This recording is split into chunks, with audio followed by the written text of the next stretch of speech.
A very good evening. Welcome to State of Business on our television. I'm Ashin Sani Veer Singh. Let's have a look at the headlines first. Central Bank extends deadline for COVID-19 relief requests from non-bank financial institutions to 10th of next month. Loss-making State Pharmaceutical Corporation has been turned into a profit-making entity by the new government, State Minister stresses. News in detail. The central bank has extended the deadline to seek debt moratorium from non-bank financial institutions for businesses and individuals impacted by COVID-19 till 10th December this year. The Central Bank of Sri Lanka has issued amendments to the Circular number 11 of 2020 on debt moratorium for COVID-19 affected businesses and individuals. Thus, the CBSL announced that the deadline for the submission of request by eligible borrower to avail the concession has been extended until 10th December 2020. The central bank said non-bank financial institutions are required to finalize the decision and communicate the decision in writing to the applicant within 45 days of submitting the request. In the meantime, responding to Fitch Ratings downgrading in Sri Lanka's long-term foreign currency issuer default rating to CCC, the Finance Ministry states that the rating action by Fitch Ratings is based on unsubstantiated facts without due consideration given to recent economic and policy developments. Finance Ministry says that it does not accept this downgrade as it fails to recognize the robust policy framework of the new government for addressing the legacy issues, including the concerns raised by Fitch Ratings and ensuring ongoing economic recovery and macroeconomic stability of the country.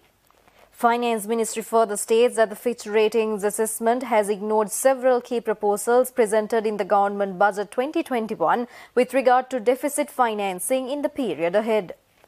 Moreover, the Finance Ministry highlights that as indicated in the Budget 2021, the government has adopted a new approach in relation to foreign financing while enhancing the effectiveness of already secured financing channels aimed at reducing the share of foreign financing of the budget deficit over the medium term, but Fitch Ratings builds up its argument based on the existing financing model, thus adopting a backward-looking approach. Government also stresses that the foreign direct investments which slowed in the first half of the year appear promising in the period ahead, particularly with the expected inflows to the Colombo Port City project and for new manufacturing projects in industrial zones, including Hambantota, and further from the list of FDIs approved by the Board of Investment totaling over $5 billion. Furthermore, Fitch Ratings questions Sri Lanka's ability to meet its external debt repayments based on their forecast of a decline in foreign exchange reserves in 2021 and 2022, and the government has categorically denied all such concerns, claiming that Sri Lanka will engage with all investment and development partners and implement necessary measures to build up reserves through non-debt creating inflows.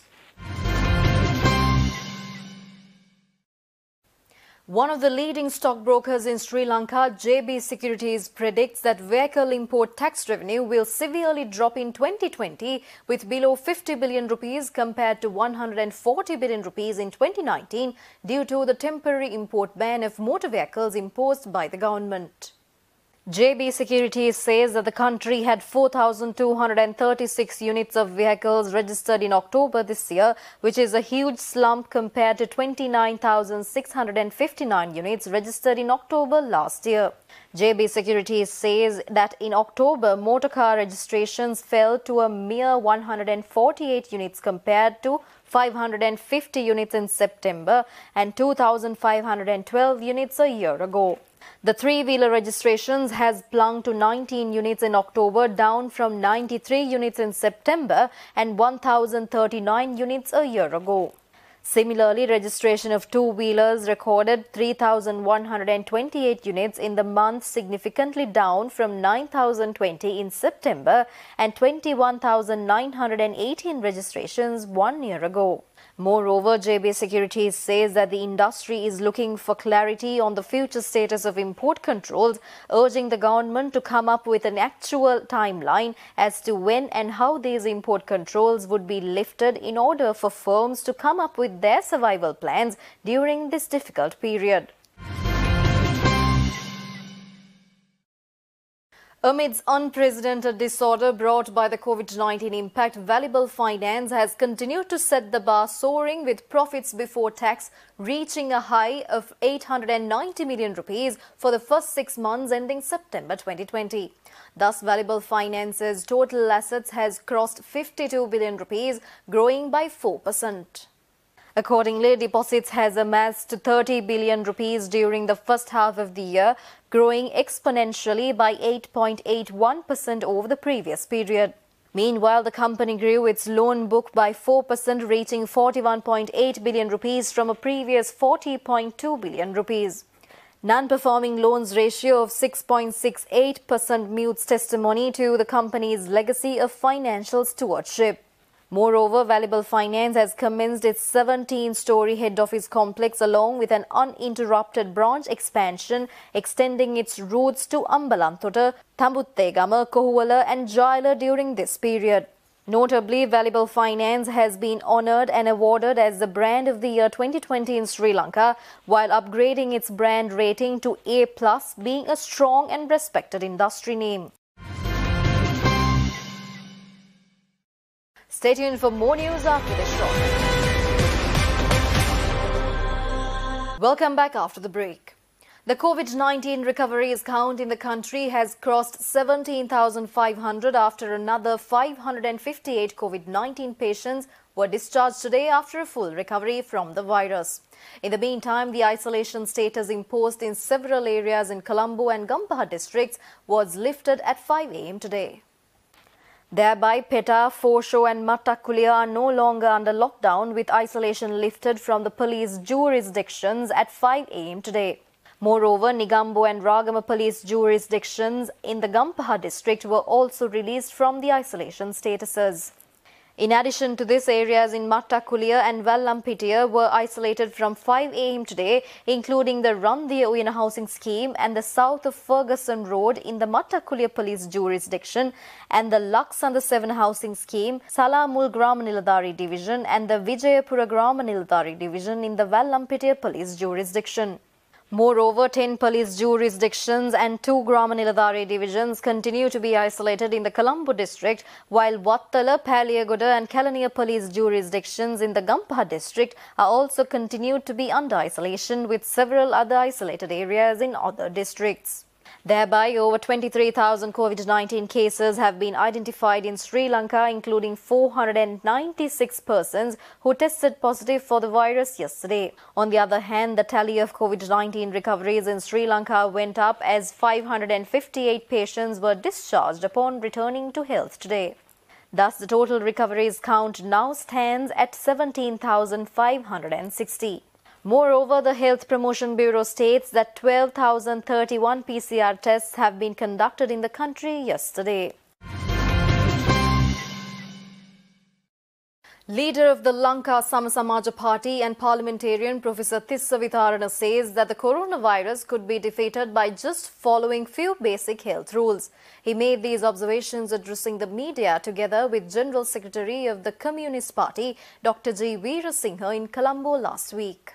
If we can, especially with the help of the media, make them realize that there is a danger to each and everyone wherever you go, because this is spreading without any control right around our society. And therefore, we have to be observing certain health rules which will prevent us getting infected.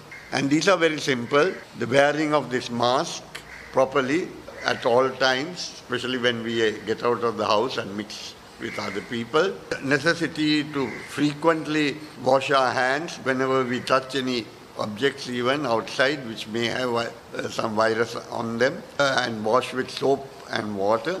And then in all our dealings, meetings, everything can go on. We don't need to stop any of those things. Schools can function. The virus cannot survive on its own. Therefore, if it is unable to get into our respiratory tract through the nose and the mouth, then the virus cannot multiply, it cannot survive, and in a matter of hours outside, it will die.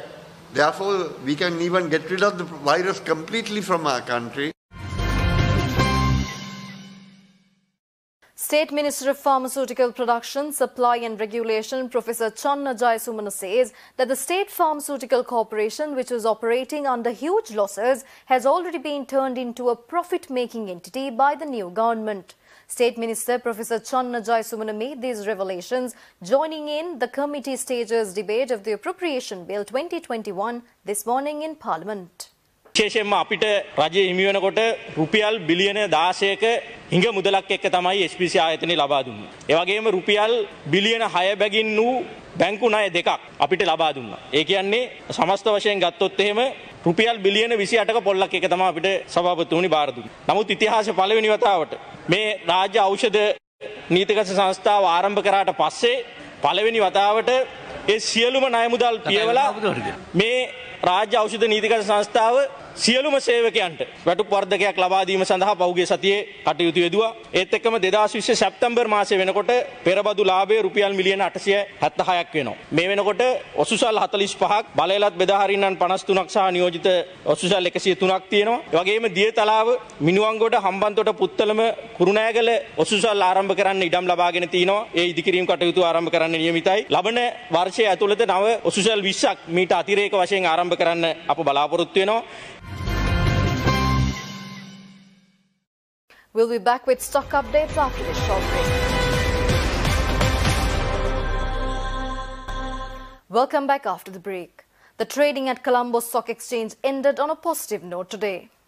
The all-share price index gained 62.9 points to close at 6,243.76 and the S&P SL 20 gained 20.24 points to close at 2,453.87. The turnover was 2.4 billion rupees and over 82 million shares were traded. Up next are forex rates.